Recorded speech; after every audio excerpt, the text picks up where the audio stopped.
오늘 하나님의 말씀은 마태복음 4장 18절에서 22절의 말씀입니다. 같이 읽겠습니다. 시작. 갈릴리 해변에 다니시다가 두 형제 곧 베드로라 하는 시몬과 그 형제 베드로가 바다에 금을 던지는 것을 보시니 저희는 어부라. 말씀하시되 나를 따라오너라. 내가 너희로 사람을 낚는 어부가 되게 하리라 하시니 저희가 곧 그물을 버려두고 예수를 쫓으니라. 거기서 더 가시다가 다른 두 형제 곧 세베대의 아들 야고보와 그 형제 요한이 그 붙인 세베대와 한 가지로 배에서 금을 깁는 것을 보시고 부르시니 저희가 곧 배와 붙임을 버려두고 예수를 쫓으니라. 아멘. 앉으십시오. 오늘 본문의 말씀으로 위대한 복음 10번째입니다. 평범한 사람을 낚는 어부로 부르십니다 라는 제목으로 함께 말씀을 나누겠습니다. 함께 읽어볼까요? 시작. 평범한 사람을 낚는 어부로 부르십니다. 예수님은요, 광야에서 40일 동안의 마귀의 시험에서 말씀으로 승리하셨습니다.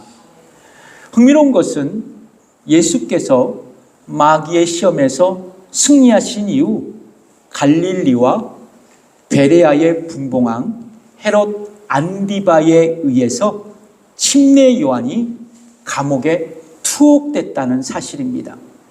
공간복음서에서는 헤롯 안디바는 분봉왕 헤롯이라고 그렇게 기록되어 있습니다.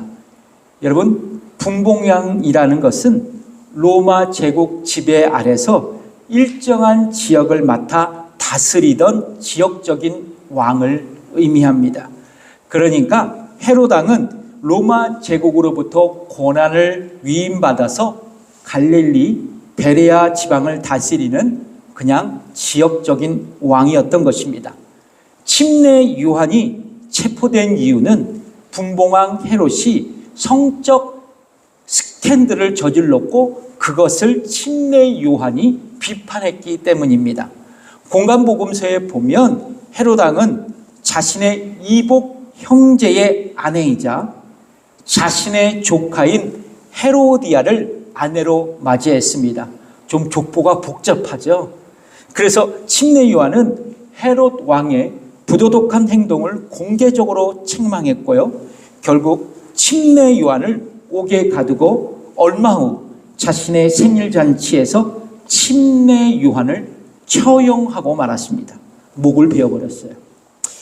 예수님은 침례 요한이 체포되었고 감옥에 갇혔다는 소식을 들으시고 곧바로 갈릴리로 가셨습니다. 그리고 예수님은 갈릴리에 있던 나사렛, 그러니까 어머니와 형제들이 살고 있는 그 나사렛에서 얼마간 계시다가 이제 가버나움으로 발걸음을 옮기셨어요. 여러분 지도해 보시지만 가버나움은요, 예수님의 공생의 초기 이곳을 당신의 사역의 근거지로 삼으셨던 동네였습니다. 예를 들면 이곳에서요, 백부장의 하인의 병을 고쳐주시고요. 그리고 베드로의 장모의 열병을 치유하셨고요. 그리고 더러운 귀신 들린 사람을 축사 사역을 통해서 자유케 하셨습니다. 그리고 각양각색의 병든 자를 고치셨어요. 이윽고 예수님은 이곳 가버나움에서 말씀을 선포하시면서 본격적으로 사역을 시작하셨습니다. 그 말씀이 바로 오늘 본문 마태복음 4장 17절에 있는 말씀입니다. 이때부터 예수께서 비로소 전파하여 가라사대 회개하라 천국이 가까웠느니라. 그러니까 예수님은요, 우리가 함께 배웠다시피 침례 요한이 선포했던 동일한 회개의 메시지를 전하면서 사역을 시작하셨고요. 천국이 가까웠다라고 선포하셨습니다. 여러분, 천국이 가까웠다는 말씀의 의미가 무엇일까요? 천국이 가까웠다. 예수님께서 이 땅에 오심으로 하나님의 나라가 우리 가운데 임하기 시작했다는 뜻입니다. 즉 예수님께서 당신 자신이 하나님의 나라 천국을 가져오실 분이라는 것을 지금 말씀하고 계시는 거예요. 천국이 가까웠다. 그렇습니다. 예수님을 나의 구원자로 고백하고 나의 인생의 주님으로 영접한 사람은 장차 천국, 즉 하나님 나라에서 영원한 삶을 살아갈 수 있습니다. 요한복음 3장 16절에 그 말씀을 하고 있잖아요. 함께 읽어보겠습니다. 시작. 하나님이 세상을 이처럼 사랑하사 독생자를 주셨으니 이는 저를 믿는 자마다 멸망치 않고 영생을 얻게 하려 하심이라. 여러분, 이것이 미래적인 구원이에요. 우리의 미래적인 구원. 뿐만 아니라 이 땅에서 하나님의 통치를 받으면서 천국의 삶을 경험할 수 있다는 것이죠. 이것을 현재적 구원이라고 해요. 그렇습니다. 예수님을 나의 구원자와 인생의 주님으로 믿는 순간부터 우리에게는 미래적 구원이 약속되고 현재적 구원을 경험할 수 있어요.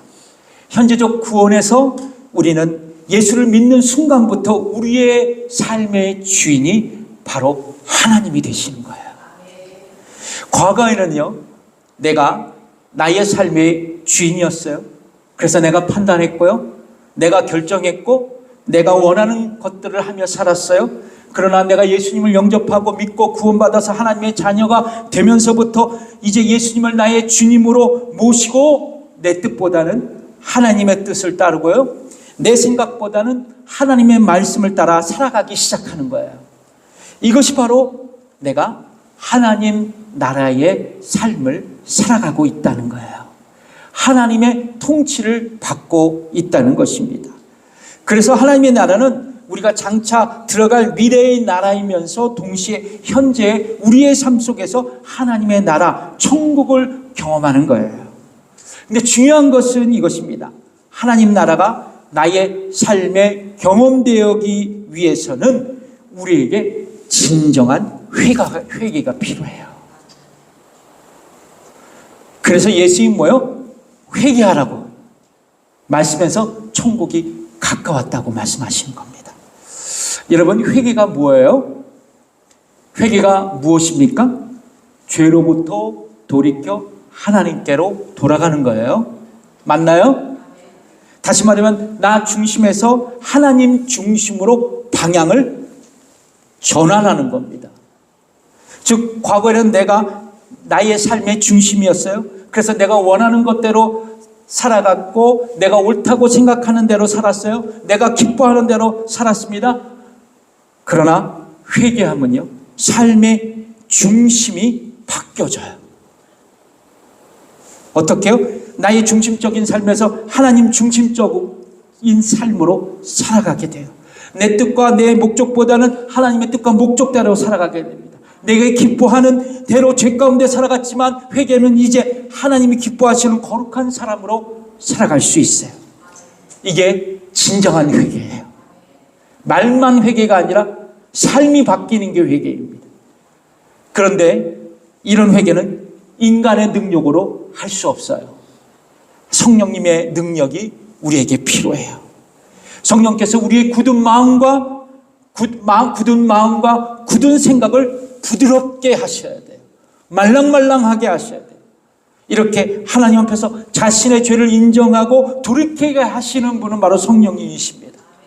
그러므로 성령님은 우리의 마음을 깨우치시고 죄를 깨닫게 하시고 하나님께 돌이킬 수 있도록 우리 안에서 역사하시는 분이세요.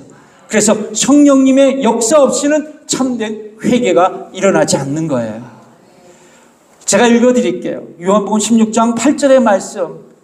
그가 와서라는 것은 성령께서 오시면 그가 와서 죄에 대하여, 의에 대하여, 심판에 대하여 세상을 책망하신다고 말씀하고 있어요. 자, 이윽고 예수님은 갈릴리 해변을 다니시면서 그분의 제자들을 부르시게 됩니다. 그렇다면 예수님께서 제자들을 부르시고 세우시는 과정을 통해서 오늘 우리에게 주시는 교훈은 무엇일까? 첫 번째 같이 읽어보겠습니다. 시작. 예수님은 평범한 사람을 부르셔서 제자로 세우십니다. 다시 한번 시작. 예수님은 평범한 사람을 부르셔서 제자로 세우십니다. 여러분 다른 거 다 잊어버려도 좋아요. 그러나 돼지만큼은 꼭 외우고 가셔야 돼요. 예수님은 가버나움에서 천국 복음을 선포하셨어요. 이어서 예수님은 갈릴리 해변에서 당신의 제자를 선택하시고 부르셨습니다. 여러분, 예수님은 왜 제자를 부르시고 세우셨을까요? 여러분 한번 생각해 보셨나요? 이유는 간단해요. 그것은 바로 홀로 천국 복음을 전하실 수 없었기 때문이었어요. 그렇습니다. 예수님은 하나님 나라의 복음을 효과적으로 전할 수 있도록 당신의 제자를 부르시고 세우셨던 것입니다. 먼저 예수님은 갈릴리 바다에서 고기를 잡고 있었던 어부 베드로와 그의 형제 안드레를 제자로 콜링하십니다. 그리고 부르심을 받은 그들은 그물을 버려두고 예수님을 따라가게 돼요. 또한 야고보와 요한도 동일한 방법으로 예수님은 제자로 콜링하십니다. 여러분, 이 지점에서 우리가 주목해야 할 부분이 있어요. 그것은 바로 제자로서의 삶의 시작은 예수님을 구원자로 영접한 그리스도인이 되어야 한다는 거예요. 교회를 다니지만 모두가 제자가 아니에요. 왜냐하면 모두가 거듭난 그리스도인이 아니기 때문에 그래요. 이게 굉장히 중요한 사실입니다. 오늘 본문인 마태복음 4장에서는 어떻게 4명의 이 갈릴리 어부들이 예수님을 믿게 되었는지 기록하고 있지 않아요. 그러나 누가복음 5장, 요한복음 1장에 보면 그들이 예수님을 믿게 된 아주 결정적인 계기가 기록되어 있습니다. 그러니까 예수님을 믿고 거듭난 그리스도인이 되었다라는 그 증거들이 있어요. 어떤 거냐? 어느 날 베드로와 야고보 그리고 요한이요 갈릴리 바다에서 밤새 고기를 잡아요. 그런데요 한 마리도 잡지 못했어요. 이때 예수님은 베드로에게 깊은 데로 나아가 그물을 던지라고 말씀하셨어요. 이때 갈릴리 바다에서 잔뼈가 굵은 베드로는 예수님의 이 말씀이 어부의 경험으로는 결코 이해할 수 없는 말씀이었지만 예수님의 말씀에 순종했어요. 그 결과 어떻게 돼요? 그물이 찢어질 정도로 많은 고기가 잡혔어요. 이 광경을 보던 그 주변의 사람들은 모두가 놀랐습니다. 이 일을 경험한 베드로는 이윽고 예수님 앞에 나와서 엎드려서 이렇게 얘기해요. 주여, 나를 떠나십시오. 나는 죄인입니다. 나는 죄인입니다. 이 고백을 들으신 예수님은 베드로를 제자로 부르시고 동시에 이 일을 목격한 바로 야고보, 요한도 예수님을 제자로서 따라가게 되었어요. 뿐만 아니라 안드레는 원래 침례 요한의 제자였어요. 예수님의 제자가 아니었습니다. 그는요 침례 요한으로부터 예수님에 대한 이야기를 종종 들었어요. 뭐라고 들었냐면 보라 저기 지나가시는 분이 하나님의 어린 양이다. 이 말을 듣고 안드레는 예수님을 제자로서 따라갔어요. 그리고 자기의 형제인 베드로에게 찾아가서 내가 메시아를 만났다고 너도 한번 만나보라고 그렇게 베드로를 전도한 사람이 바로 안드레였습니다. 여러분, 우리가 예수님의 제자의 삶을 시작하기 위해서는 먼저 예수님을 나의 구원자로 믿는 그리스도인 거듭난 신자가 될 수 있어야 돼요. 그리고 예수님을 나의 인생의 주인으로 모시고 예수님을 따르는 삶을 살아갈 수 있어야 된다는 것이에요. 그렇습니다. 어떤 면에서 넓은 의미에서 보면 예수님의 제자는 예수님을 믿고 따르는 모든 사람들이 될 수 있어요. 저와 여러분이 될 수 있다는 겁니다. 즉 예수님을 믿고 구원받은 모든 그리스도인이 예수 그리스도의 제자라고 할 수 있는 거예요. 그렇습니다. 저와 여러분이 예수님을 믿고 구원받았다면 우리는 이미 예수님의 제자가 된 거예요.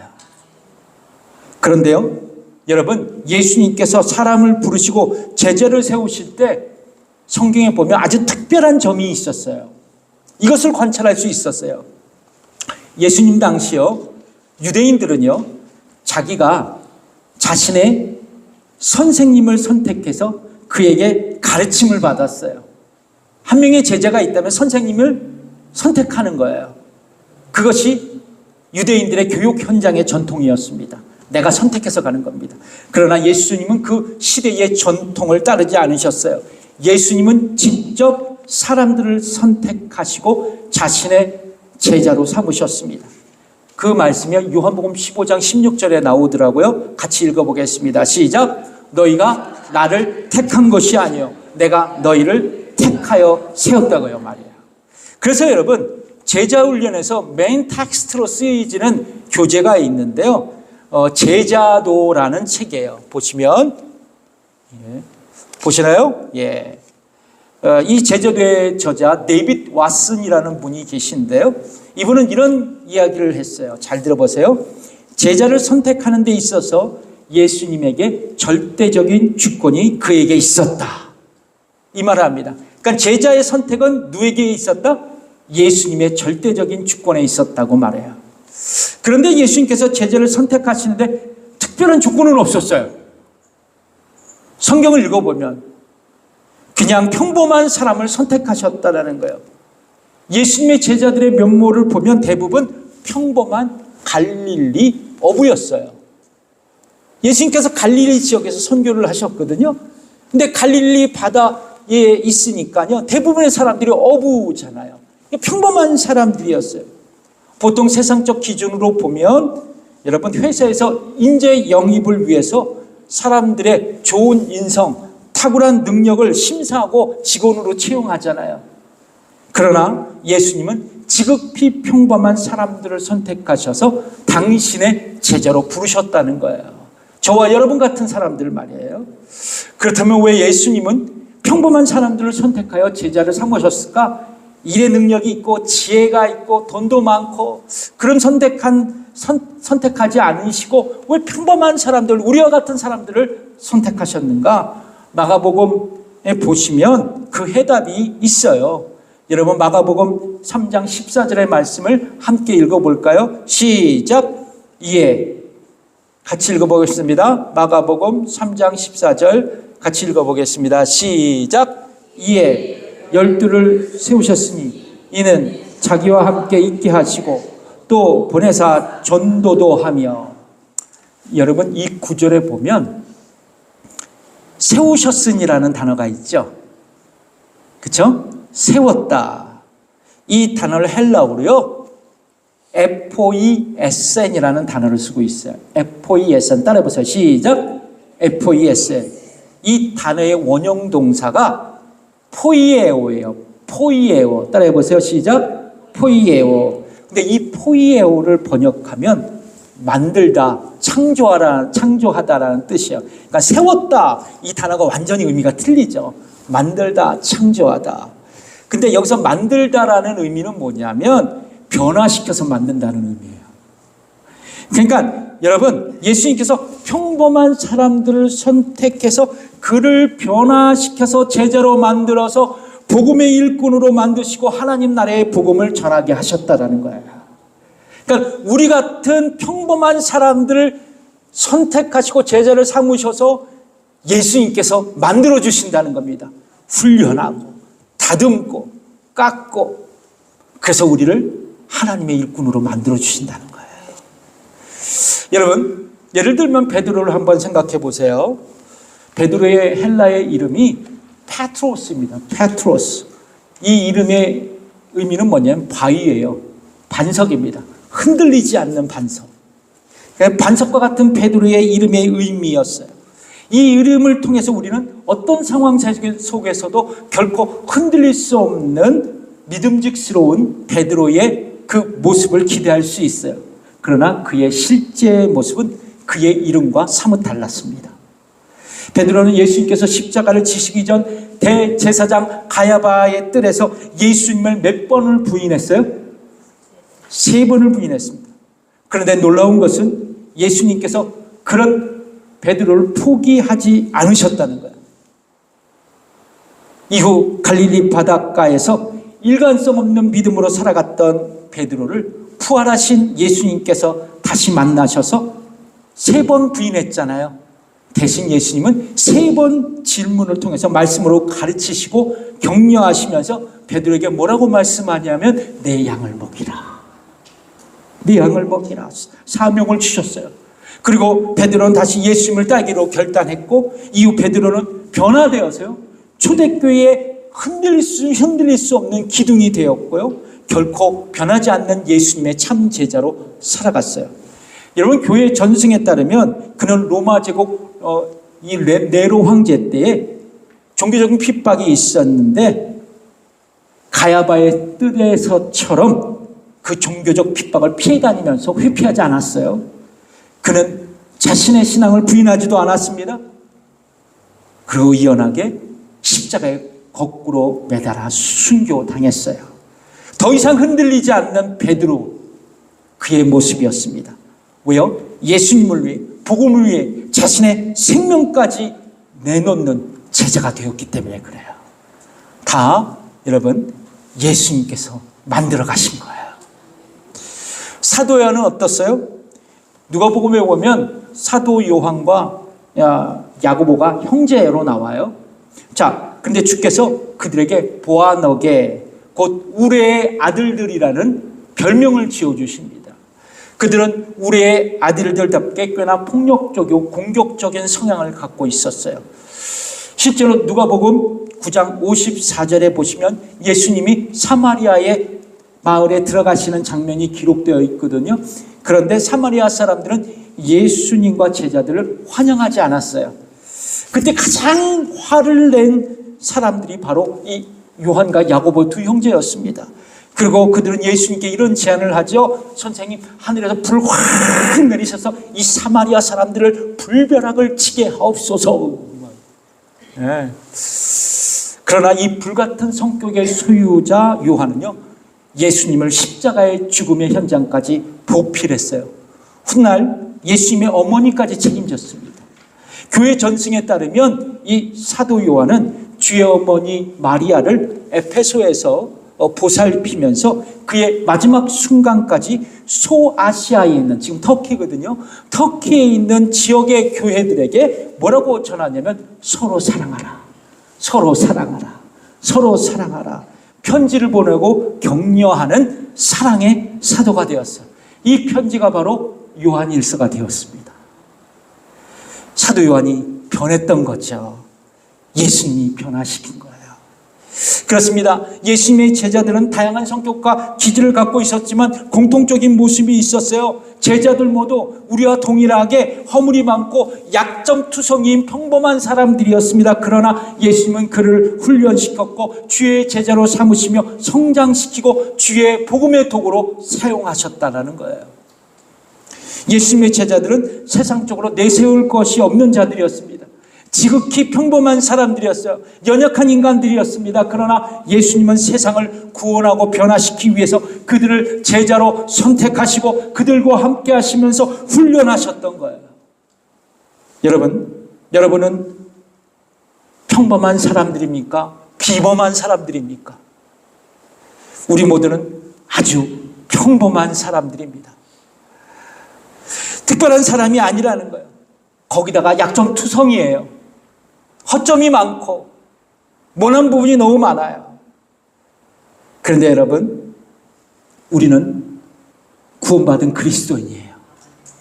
그리고 예수님의 제자로 부르심을 받았어요.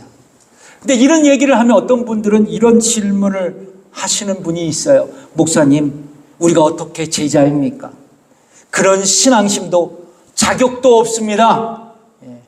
여러분, 우리는 전통적으로 예수님의 제자라고 하면 여러분 예수님을 영접하고 그리스도인이 되고 그 후에 특별한 훈련을 받고 일정 수준의 영적 성장을 이룬 사람들이라고 생각을 했어요. 그렇죠? 이런 제자의 개념은요, 현대 제자 훈련 운동을 주도해온 파라처치들의 생각들이었어요. 특별히 CCC 대학서 선교회 아시죠? CCC 사역을 오랫동안 감당했던 그레이 쿤은 제자를 이렇게 정의하고 있습니다. 제자란 그리스도를 닮아가는 일에 성장하고 있는 자이며 전도의 열매를 맺고 그 열매를 보조하기에 양육하는 사람이다. 믿음으로 성장하고 전도하고 전도한 사람을 양육하는 사람이 제자라고 정의하고 있어요. 그런데 여러분, 성경은요, 평범한 모든 그리스도인들이 제자임을 명백하게 이야기하고 있습니다. 성경을 연구해 보니까 그렇더라는 거예요. 사도행전에 보면 베드로의 설교를 듣고 예수님을 영접하고 침례받은 사람들을 모두 제자라고 불렀어요. 사도행전 2장 41절의 말씀인데요. 한번 보겠습니다. 읽어보겠습니다. 시작. 그 말을 받는 사람들은 침례를 받으며 이날에 제자의 수가 3,000이나 더하더라. 여기서 우리는 침례받은 사람들을 즉각적으로 성경은 뭐라고 불러요? 제자. 제자라고 불렀음을 우린 주목해야 돼요.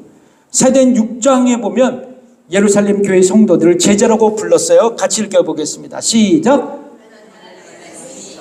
왕성하여 예루살렘에 있는 제자의 수가 더 심히 많아지고 허다한 제사장의 무리도 이 도에 복종하니라.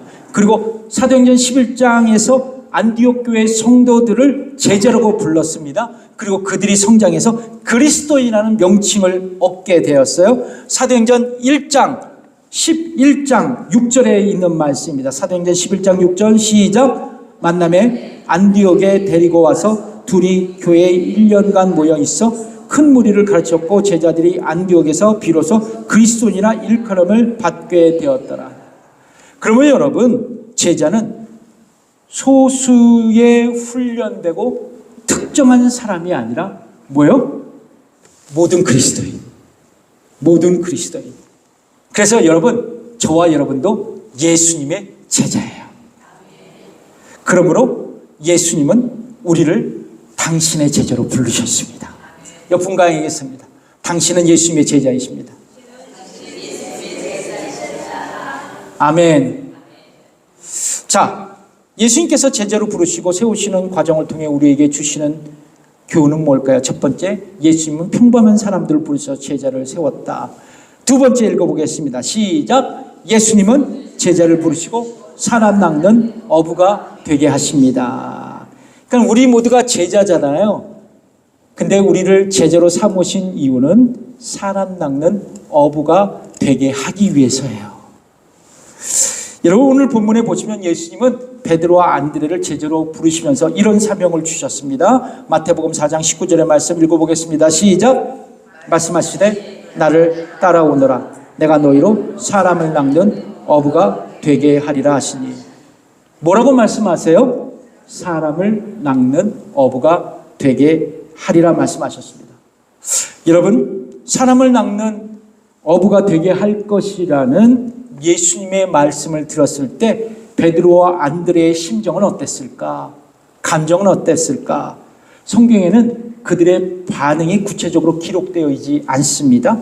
하지만 여러분, 제가 상상을 해봤어요. 평생 갈릴리 바다에서 물고기를 잡던 그들에게 사람을 낚는 어부가 되게 하겠다는 예수님의 말씀은 분명히 낯설게 느껴졌을 거예요. 뭐 고기를 잡는 사람이 되게 아니라 너무 좋았죠. 이상하게 사람을 낚는 어부가 되게 해라 말씀하셨어요. 낯설게 느껴지는 거예요. 그런데 여러분, 주께서 부르신 사람들, 즉 베드로, 안드레, 야고보, 요한은 그 말씀을 듣고요, 예수님을 쫓아갔어요. 여러분, 이처럼 제자는 모든 것을 이해한 후에 스승을 따라가는 사람들이 아니에요. 제자는 스승의 말씀을 믿고 신뢰하며 따라가는 사람들입니다. 왜냐하면 제자는 자신의 모든 것을 스승에 맡기고 스승의 가르침을 따라 배우고 성장해가는 사람이기 때문에 그렇습니다. 우리도 마찬가지예요. 예수님의 말씀을 모두 이해한 후 따라가겠다고 한다면 우리는 결코 예수님의 제자로 성장할 수 없습니다. 때로 이해가 되지 않아도 예수님의 말씀을 신뢰하고 말씀을 붙들고 순종하며 따라가는 것, 이것이 바로 제자의 삶이에요. 예수님은 제자를 선택하시고 사람을 낚는 어부가 되겠다라는 사명을 주셨습니다. 그리고 예수님은 그분의 공생의 기간 동안 그들을 사람 낚는 어부로 훈련시키셨어요. 3년 동안 훈련시키셨습니다. 어떻게 말입니까? 예수님은 제자들을 훈련시키기 위해 매일 그들과 함께 생활했어요. 매일 그들과 함께 생활했습니다. 예수님은 제자들과 함께 하시면서 어떻게 하나님께 기도해야 되는지, 어떻게 이웃을 사랑해야 하는지, 어떻게 이웃을 섬겨야 하는지, 그리고 어떻게 이웃에게 복음을 전해야 하는지 가르치셨고 직접 보여주셨어요.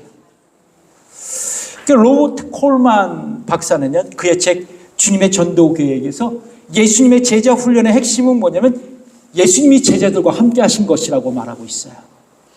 이 책에 보시면 예수님은 12명의 사람을 제자로 부르시고 그들을 어떻게 훈련하셨다고, 이렇게 훈련하셨다고 저자는 말하고 있거든요. 제가 그냥 읽어드릴게요. 예수님은 자기 사람들을 부르신 후 계속 그들과 함께 계셨다. 그리고 단지 제자들로 하여금 자기를 따르도록 하셨다. 이것이 바로 예수님의 훈련 프로그램의 정수였다. 그렇습니다. 예수님은 제자들을 훈련하시기 위해서 그들과 함께 계셨어요. 그리고 제자들은 예수님과 함께하면서 그분을 바라보고 그분의 삶을 배우고 그분의 사역도 배웠다라는 거예요. 그래서 예수님은 제자들을 훈련했어요. 지식 전달이 아니라 삶으로, 실습 위주로 훈련을 하셨던 것이죠. 특별히 예수님은 제자들에게 사람 낚는 어부로서 훈련을 하셨습니다. 먼저 예수님은 제자들과 뭐 하셨어요? 함께 하셨죠. 동거하시면서 말씀을 가르치셨어요. 어떻게 전도해야 될지, 또 어떻게 전도해야 될지 섬김의 봄을 보이셨습니다. 그리고 제자들을 전도 현장으로 보내셨어요. 마가복음 3장 14절의 말씀을 또 한번 읽어보겠습니다. 시작. 이에 12를 세우셨으니 이는 자기와 함께 있게 하시고 또 보내사 전도도 하며, 그리고요 마침내 부활하신 예수님은요 갈릴리에서 제자들에게 나타나셔서 이렇게 마지막으로 당부하셨습니다. 같이 읽어볼까요? 마태복음 28장 19절에서 20절 시작. 제자를 삼아 아버지와 아들과 성령의 이름으로 침례를 주고 내가 너희에게 분부한 모든 것을 가르쳐 지키게 하라. 볼지어다 내가 세상 끝날까지 너희와 항상 함께 있으리라 하시니. 여러분, 예수님은 우리 모두를 구원하시고 제자를 부르셨어요. 그리고 훈련하셔서 제자로 부르신 우리로 하여금 다시 세상으로 보내신 거예요. 지금 우리가 이렇게 살아가는 겁니다. 서두에도 말씀드렸어요. 베드로, 안드레, 야고보, 요한, 그들 모두는 평범한 사람들이었습니다. 부족함이 많은 사람들이었어요. 그러나 예수님께서 그들을 부르셨고 그들과 함께 하셨고 그들을 변화시키셨어요. 그리고 마침내 그들을 사람 낚는 업으로 세우셨습니다. 오늘 우리도 동일해요. 마찬가지입니다. 우리 모두도 평범한 연약한 사람들입니다. 그래서 복음을 전하기에 나는 가진 것이 없다고, 나는 말도 잘 못한다고, 나는 성경도 많이 알지 못한다고, 나는 다른 사람들에게 복음을 전할 자격도 없다고 생각할 수도 있어요. 그러나 여러분 걱정 마세요. 예수님께서 만들어 가실 거예요. 그리고 말씀드려요. 여러분, 우리가 할 전도는 그렇게 거창한 것이 아니에요. 어려운 것이 아닙니다.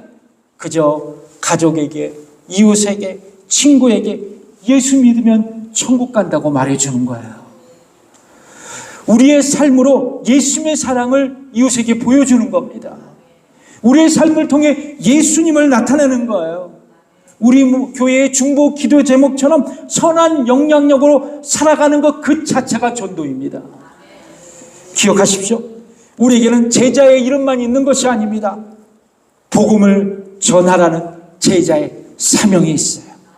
이것이 바로 우리를 제자로 부르신 예수님의 거룩한 뜻입니다. 기도하겠습니다.